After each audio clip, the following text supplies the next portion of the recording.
This is the introduction to Module C, focusing on representations of people and politics, and focusing on Wag the Dog in particular as a core text. So just to start with, we'll go over what the actual module is requiring students to do, and then we'll start looking at focusing on paragraph, or you can ideally cover in paragraph 1, and what parts of the film to actually focus on in doing so. So to start with, the module is called Representation of Text. So it's really important that you don't go straight to what the elective is, which is representing people in politics, and that you do actually consider representation and the nature of representation, because a lot of the questions do stem from there, and teachers have often commented that students are quite weak in terms of actually making sure they address the representation aspect of the actual module. So just think about what representation actually is. So simply put, representation is a portrayal. So how you should define it for this particular module is that it is a representation of events, it's a portrayal of events, personalities, or situations. Now, those three words are just in the rubric, so that's why I've thrown those in there. But essentially, it's a portrayal. It's showing something. It's the the way that it is, shown, presented, portrayed, etc. So the best way to think about representation is to think about something like an advertisement. Okay, so if you think about a perfume ad, for example, and you think about how the perfume is actually represented or shown in many respects. So perfume is often related to things like sensuality, what you can expect to see when you see perfume ads are like, really attractive people, often not wearing a whole lot, the lighting's really flattering, there could be like a couple on there engaged in some kind of like sensual pose, it could be quite floral, so a person, like a woman could be situated in, a particular setting that's really attractive, but either way, if you think about it, all the ways that this perfume is constructed, or it's represented in the construction of an advertisement, is going to be extremely flattering, okay? And if you think about the purpose of why that is represented in that way, what you'll come to is that it's represented in order to basically get you to buy it. Okay, so if it appears attractive enough, the intention is that you will actually buy it. Now, obviously, what they're not going to show you are things like the chemicals that go into it, perhaps the process that it's made, which may not be very attractive. Maybe it's really expensive and they don't write the price on it. Usually they don't do that on advertisements. They just kind of show you how attractive it is, and then you sort of find out later how much it is and so on. So, what you can kind of see there is that there's a selection of particular information or a particular thing that is represented about that product, which is in alignment with the intention of the person that is representing it. So the intention or the purpose being to shape or persuade the responder's perspective towards what that particular thing is that they're representing. Okay, so obviously that's really clear for any advertisement. There's a particular intention, which is to get you to buy it, and so they're going to represent it in a certain way in order to hopefully get you to actually do that. What you want to consider though also is that representation just goes way beyond that. So representation is something that we're just doing all the time, we're seeing all the time, and we're doing all the time. We just don't really even think about how much it goes on. So I'll give you another example. So I'm using representation right now. So the way I'm speaking, the words I'm using, the examples I'm using, like how I'm setting it all out, I have a particular intention, which is that you actually understand what representation is, that you're able to write a kick-ass essay about it and you can do really well. So, that's going to be the purpose of my representation, and the reason for why I'm particularly selecting information and the way it's done and how and so on, in order to achieve that particular purpose.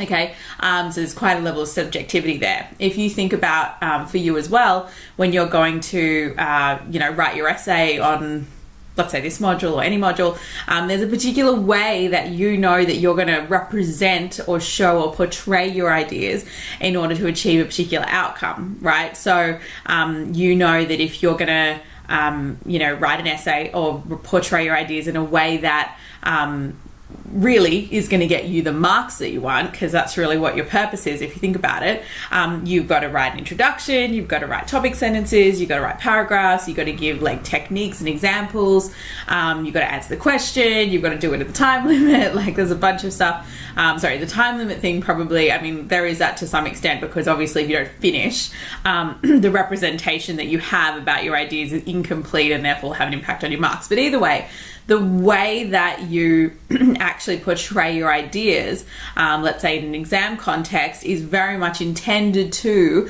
achieve a particular result. Okay, like, if someone just asked you, you wouldn't necessarily just represent it in that way. You're portraying it a certain way for a particular reason. Okay, so, and like if you think about it, every time you say something or communicate something, or, you hear a communication, there's always going to be representation going on. Okay, so what you need to take out of everything I've just said is that representation is the portrayal of something, and it's constructed in a particular way to achieve a particular purpose. Okay, so the purpose is going to be to shape meaning and to influence responses. Okay, and I've just taken those two words straight out of the syllabus as well. Okay, so really important that you actually just understand all of that. So that should be pretty clear. And then of course what we're going to do is we're going to apply that to the elective representing people in politics. Now, of course, what you're really going to be looking at is how people with particular political agendas are going to be representing themselves, representing their views, and why they're going to be doing that. Like, what is the motivation that they have to represent themselves in a certain way, and what is the impact that actually has on a society? Okay, when you actually have people, especially with political power, represent themselves in certain ways. So one of the things that you'll start considering is that not only is representation constructed, from that sort of biased perspective or viewpoint, but also that it can even be manipulated, okay, often for a particular reason, which in this case will usually be to gain power, okay? So, people with political weighting or, with power, they have the ability to represent things in a certain way. So, and particularly what we'll look at through the film is the vehicle of the media being very potent in terms of actually creating and distributing representations.